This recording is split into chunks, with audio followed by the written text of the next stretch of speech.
Hello guys, അപ്പോൾ എൻ്റെ അടുക്കളയൊക്കെ എന്ത് മോശമായിട്ട് കിടക്കണമെന്ന് നോക്കി. ഇതൊക്കെ ക്ലീൻ ചെയ്യാനുണ്ട് കേട്ടോ ഗൈസ്. കുട്ടികളൊക്കെ പോയി പഠിക്കാനായിട്ട്. അപ്പോൾ ഇവിടെയൊക്കെ അടുക്കി പറക്കി ക്ലീൻ ചെയ്യാനുണ്ട്.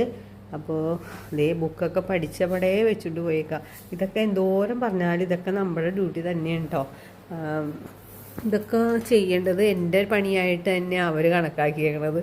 ഒരു രക്ഷയില്ല ഗൈസ്. എന്തോരം പറഞ്ഞാലും ഇതൊക്കെ നമ്മൾ തന്നെ ചെയ്യണം. അപ്പോൾ എണ്ണം എടുത്തു കഴിഞ്ഞാൽ 100 പണിയുണ്ട് കേട്ടോ.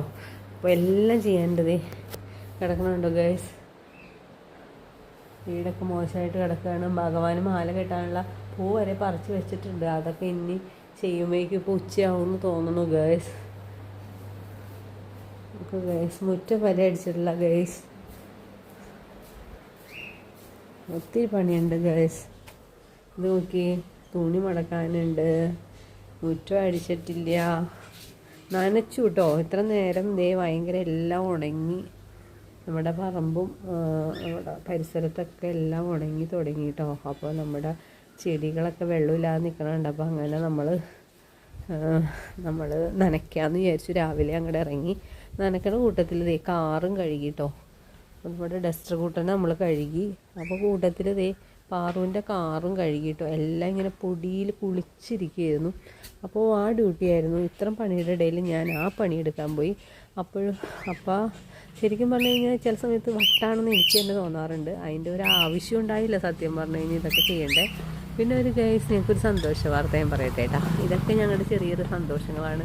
ഞങ്ങളുടെ ഈ കദളി വാഴയിൽ ഒരു കൊലയിട്ടിട്ട് ഒരു കൊലക്കൂമ്പ് വന്ന് കണ്ടായിരുന്നു ദേ. അപ്പോൾ അത് പുറത്തോട്ട് വന്നു കേട്ടോ ഗൈസ്.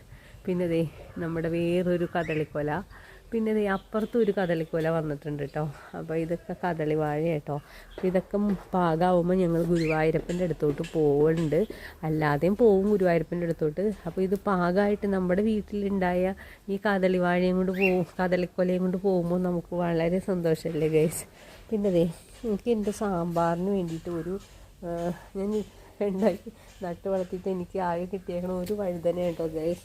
നോക്ക് ഗൈസ്, ഒരു വഴുതന. അതേ പൂവൊക്കെ ഇട്ടിട്ടുണ്ട്. പിന്നെ അതേ തക്കാളി ഉണ്ടായിട്ടുണ്ട്. വെണ്ടക്ക അതേ ഒരു കുഞ്ഞ് വെണ്ടക്കയിൽ ഒരു 3 വെണ്ടക്ക കിട്ടുമായിരിക്കും. ഇതൊക്കെ പാകാവുമ്പോഴേക്കും ഒരു സാമ്പാർ വെക്കണം. എന്തെങ്കിലും ആവട്ടെ. വെറുതെ ആ ചട്ടി ആ മൂലത്തിൽ കിടന്നപ്പോൾ വേണമെങ്കിൽ നമുക്ക് ഇതേ മുരിങ്ങയിലേയും ഇട്ട് കൊടുക്കാം കേട്ടോ. ചെടി മുരിങ്ങയാണേ. അപ്പോൾ ഇത്ര സാധനങ്ങൾ കൊണ്ട് നമുക്കൊരു സാമ്പാർ ഉണ്ടാക്കാം. ഇത് പാകമായിട്ട് വരട്ടെ ഗൈസ്. അപ്പോൾ നമുക്ക് സാമ്പാർ ഉണ്ടാക്കാം. അപ്പോൾ ഇതൊക്കെയാണ് നമ്മുടെ RN ഫാമിലി 2.0 ഇന്നത്തെ വിശേഷങ്ങൾ. അപ്പോൾ അടുത്ത വീഡിയോസായി അടുത്ത ദിവസം കാണാം.